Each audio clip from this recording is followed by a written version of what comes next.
Welcome to UPSC universe.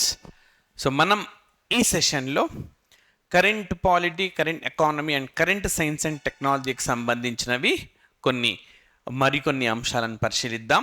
So ఇవి తెలంగాణలో రానున్న గ్రూప్ 1, గ్రూప్ 2, ఆంధ్రప్రదేశ్లో రానున్న గ్రూప్ 2 ఎగ్జామినేషన్కు మీకు బాగా ఉపయోగపడే కంటెంట్ ఇది.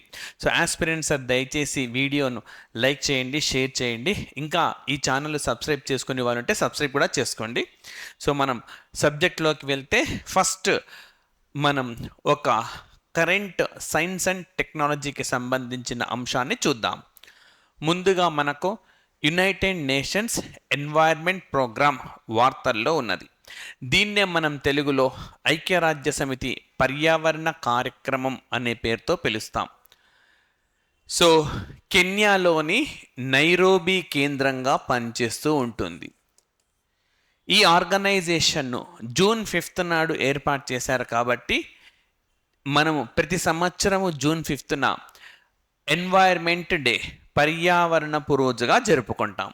సో ఫస్ట్ మనకు యుఎన్ఈపి గురించి తెలియాలి. నెక్స్ట్ యుఎన్ఈపి రిలీజ్డ్ అన్నాడు. ఐక్యరాజ్యసమితి పర్యావరణ కార్యక్రమం ఒక నివేదికను విడుదల చేసింది. అది దేనికి సంబంధించింది అంటే global status report for buildings and constructions అని అర్థం, రైట్? సో మామూలు భాషలో చెప్పుకోవాలంటే ఇళ్లను నిర్మిస్తాం, ఆఫీసులను నిర్మిస్తాం, మొత్తం నిర్మాణ రంగానికి సంబంధించిన ప్రతి కన్స్ట్రక్ట్ అవుతున్నది. సో దీనివల్ల మనకు ఎంత మేర గ్రీన్ హౌస్ గ్యాసెస్ అంటే హరితవాయు ఉద్గారాలు, గ్రీన్ హౌస్ గ్యాసెస్నే తెలుగులో హరితవాయు ఉద్గారాలు అంటాం. నిర్మాణ రంగం వల్ల ఎంత మేర హరితవాయు ఉద్గారాలు వస్తున్నాయి, విడుదలవుతున్నాయి అన్న అంశానికి చెందిన రిపోర్ట్ ఇది. మరి ఏమంటున్నాడు? Building and construction sector accounts for about 21% of global green house gases emissions, right? అంటే ప్రపంచవ్యాప్తంగా 100 యూనిట్ల మేర మనకు హరితవాయు ఉద్గారాలు రిలీజ్ అవుతుంటే అందులో నిర్మాణ రంగం వల్ల 21% మేర వస్తున్నాయి. కాబట్టి ఈ నిర్మాణ రంగానికి సంబంధించి కొన్ని చర్యలు తీసుకోవడం ద్వారా వీటిని తగ్గించేందుకు ఆస్కారం ఉంటుంది. ఏంటి తీసుకోవాల్సిన చర్యలు, ఏ విధంగా తగ్గించుకోవాలి, ఇలాంటి అంశాలకు సంబంధించి ఒక సమగ్రమైన నివేదికను యునైటెడ్ నేషన్స్ ఎన్వైర్న్మెంట్ ప్రోగ్రామ్ అందించింది. సో ఇది మనకు ప్రిన్స్లో ఏమని అడగవచ్చు నేరుగా, ఎంత పర్సెంటేజ్ నిర్మాణ రంగం వల్ల ఎంత శాతం మేర హరితవాయు ఉద్గారాలు వస్తున్నాయని చెప్పి ఐక్యరాజ్య సమితి పేర్కొంది అని అడగవచ్చు. సో అది మనకు ఎంసీక్యూస్లో అడగదగ్గ ఒక క్వశ్చన్. నెక్స్ట్ రెండవది, ఈ పర్టికులర్ టాపిక్ నుంచి మనం ఈ గ్రూప్ 1 మెయిన్స్లో సమాచారాన్ని వినియోగించుకోవచ్చు. హరితవాయు ఉద్గారాలకు సంబంధించి మనం ఏదైనా సైన్స్ అండ్ టెక్నాలజీలో కంపల్సరీగా పర్యావరణ కాలుష్యం లేదా హరితవాయు ఉద్గారాలు వీటికి సంబంధించిన క్వశ్చన్ లేకుండా క్వశ్చన్ పేపర్ ఉండదు, మెయిన్స్లో చెప్తున్నాను నేను. అప్పుడు నేరుగా ఈ అంశంతో మనం స్టార్ట్ చేయవచ్చు అనమాట. హరితవాయు ఉద్గారాలు ఎక్కువ మనకి తగ్గించేందుకు తీసుకోవాల్సిన చర్యలు ఏంటి అన్నప్పుడు, సో మనం వివిధ రంగాల నుంచి విడుదలవుతున్న ఈ శాతాన్ని కూడా తెలుసుకోవాల్సి ఉంటుంది. Point number 1. నెక్స్ట్ అందులో దీన్ని కూడా చొప్పించాలి. నిర్మాణ రంగం వల్ల మనకు 21% మేర హరితవాయు ఉద్గారాలు వస్తున్నాయి. సో ఈ మధ్య కాలంలో ఇవి రాకుండా గ్రీన్ హౌస్ బిల్డింగ్ కన్స్ట్రక్షన్స్, హరితవాయు ఉద్గారాలు విడుదల కాకుండా నిర్మాణాలు చేపట్టే సాంకేతిక పరిజ్ఞానం అనేది అందుబాటులో ఉన్నది. వాటిని గురించి కూడా మీరు చర్చించవచ్చు, ఇట్లా కాకుండా ఇంకా ఏ విధంగా మనకు క్వశ్చన్స్ వచ్చే అవకాశం ఉన్నది చూద్దాం. చూస్ ద కరెక్ట్ ఆన్సర్ అన్నాడు. సో కింది వానిలో సరైనవేవి అని చెప్పి. So in India 40% of it's carbon emissions attributed to buildings. చాలా ఇంపార్టెంట్. భారతదేశంలో 40% మేర ఇది ఉన్నది అని జాగ్రత్తగా వినండి. ప్రపంచవ్యాప్తంగా 21% మేర ఉంటే భారతదేశంలో 40% మేర ఉంది అని అంటున్నాడు. అది కరెక్ట్ కదా? తర్వాత ఈ పర్టికులర్ సమాచారాన్ని మనం మెయిన్స్లో కూడా ఎలా వినియోగించుకోవాలో తర్వాత డిస్కస్ చేస్తాను. Next, in India 47% of black carbon is released from house hold. అంటే ఇళ్ల నుంచి భారతదేశంలో 47% మేర బ్లాక్ కార్బన్ విడుదలవుతుంది అని అంటున్నాడు. సో ఇక్కడ మనకు ఈ రెండు స్టేట్మెంట్లు కూడా సరి అయినవే, బోత్ ఆర్ ట్రూ. అయితే ఇప్పుడు రెండవ దానికి మనం చర్చిస్తున్న అంశానికి ఏమైనా సంబంధం ఉన్నదంటే లేదు. కానీ నేను చెప్పదలుచుకున్నది ఏంటంటే, ఈ 47% బ్లాక్ కార్బన్ ఇళ్ల నుంచే రిలీజ్ అవుతుందని చెప్పి మనకు దాదాపుగా ఒక వారం కిందట రిలీజ్ అయిన నివేదిక. సో దాన్ని కూడా యూపీఎస్సీ యూనివర్స్ వేదికగా నేను సమగ్రంగా చర్చించినాను. సో మీరు చూడవచ్చు దాన్ని కూడా. అది కూడా చాలా ఇంపార్టెంట్. పర్యావరణ అంశాల్లో ఇవన్నీ కూడా ఉంటాయి. సో ఇప్పుడు మనకు ఎగ్జామినేషన్లో ఇవి రెండు కరెక్ట్ అని చెప్పినాను. ఎగ్జామినేషన్లో ట్రెండ్ పైన క్వశ్చన్ అడగవచ్చు. సో ట్రెండ్ పైన ఏ విధంగా ట్రెండ్ పైన క్వశ్చన్ వస్తుంది అని అంటే, నిర్మాణ రంగం వల్ల ప్రపంచంలో కంటే భారత్లోనే ఎక్కువ హరితవాయు ఉద్గారాలు విడుదలవుతున్నాయి. రైట్. సో ప్రపంచంలో కంటే భారతదేశంలో, ప్రపంచంలో 21% అయితే భారతదేశంలో 40%. ప్రపంచంలో కంటే భారత్లో ఎక్కువ విడుదలవుతున్నాయి. ఇది కరెక్ట్ స్టేట్మెంట్. అటు ఇటు ఇస్తాడు. భారత్ కంటే ప్రపంచంలో ఎక్కువ విడుదలవుతున్నాయి, భారత్లో ప్రపంచంలో సమానంగా విడుదలవుతున్నాయి, అట్లా ఇస్తాడు. మనం ఏం చూస్ చేసుకోవాలి?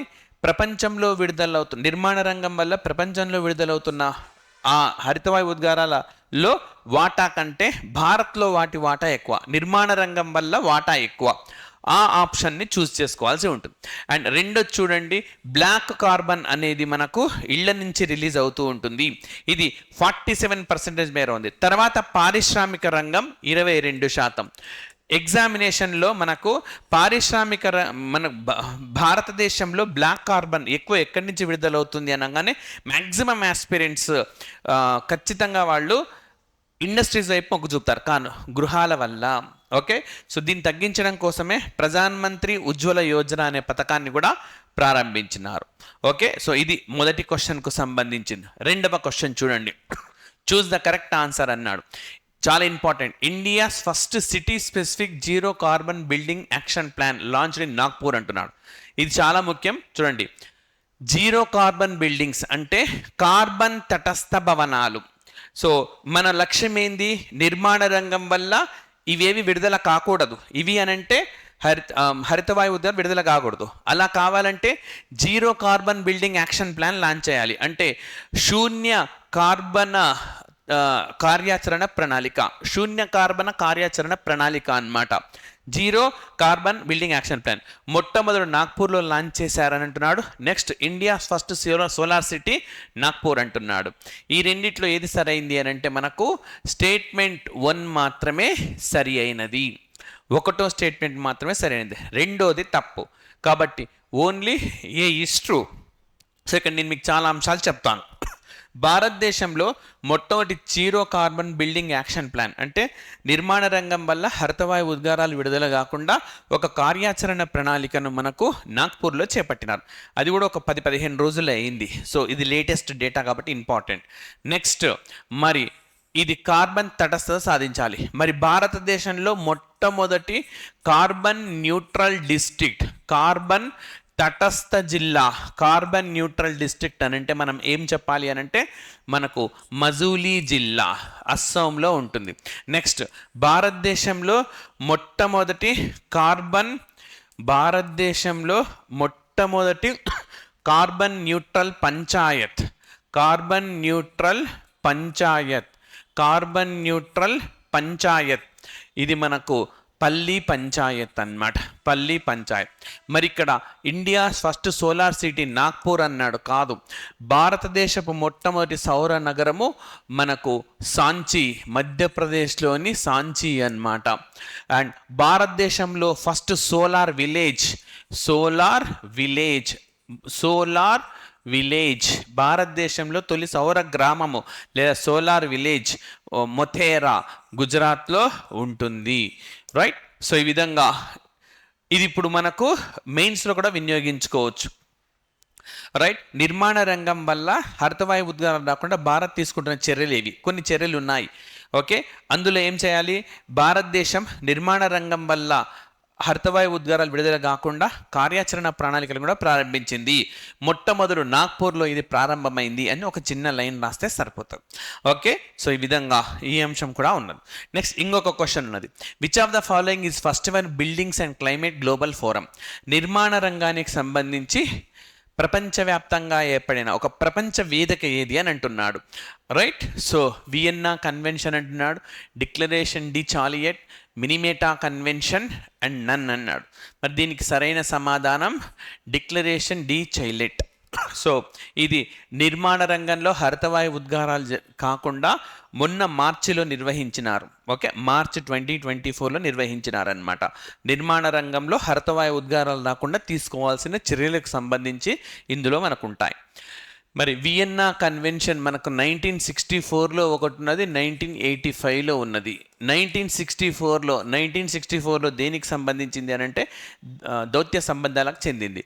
1985లో దేనికి సంబంధించింది అని అంటే 1985లో మనకు ఈ పర్టికులర్ అంశం అన్నది directly related to the protection of ozone, preservation of ozone పొర లేదా ఓజోన్ లేయర్కు సంబంధించింది. అండ్ నెక్స్ట్ మినిమేటా కన్వెన్షన్ అనేది మెర్క్యూరీ ఓకే తగ్గించేందుకు జపాన్లో ఉండే ప్రాంతం అక్కడ కుదిరిన ఒప్పందం ఇది. సో ఈ విధంగా మనకు ఈ పర్టికులర్ అంశం నుంచి ఇన్ని కోణాల్లో ప్రశ్నలు వచ్చే అవకాశం ఉన్నది. రైట్, నెక్స్ట్ వచ్చేసి మనకు కరెంట్ పాలిటిక్స్ సంబంధించి ఒక అంశం ఉన్నది. చూడండి, సోనం వాంగ్చుక్ అనే ఇతను ఒక పర్యావరణవేత్త. సో ఇతను ధర్నా చేస్తున్నాడు. ధర్నా ఎన్ని రోజులు చేశాడు, ఎక్కడ చేశాడు సంబంధం లేదు. ధర్నాకు మెయిన్ రీజన్ ఏంటి అని అంటే లడాక్ అనే కేంద్రపాలిత ప్రాంతాన్ని 6వ షెడ్యూల్లో చేర్చాలి. సో లడాక్ అనే కేంద్రపాలిత ప్రాంతాన్ని 6వ షెడ్యూల్. సో 6వ షెడ్యూల్లో ఆల్రెడీ ఏం రాష్ట్రాలు ఉన్నాయంటే చూడండి, అస్సాం, మేఘాలయ, త్రిపుర, మిజోరం. అస్సాం, మేఘాలయ, త్రిపుర, మిజోరం ఈ 4 రాష్ట్రాలు 4వ షెడ్యూల్లో ఉన్నాయి. సో చాలామంది aspirants Assam, Meghalaya, Tripura, Mizoram ATM square అని చెప్పి గుర్తుపెట్టుకుంటా. నేను చెప్పేది ఏంటంటే మ్యాప్ ద్వారా గుర్తుపెట్టుకోండి. ATM స్క్వైర్ అంటే రేపొద్దున ఎగ్జామినేషన్లో which of the following is part of 6th schedule లేదా which of the following is not part of 6th schedule అన్నాడు అనుకోండి, అప్పుడు మిజోరం, మేఘాలయ ఉన్నది, మణిపూర్ ఉందా లేదా అని కన్ఫ్యూజన్ వచ్చేస్తుంది మనకి. ఈ M స్క్వైర్ గుర్తుపెట్టుకోండి. దీని బదులు ఈ విధంగా అన్నీ మీరు ఇక్కడ జాగ్రత్తగా చూస్తే మనకు ప్రతి ఒక్క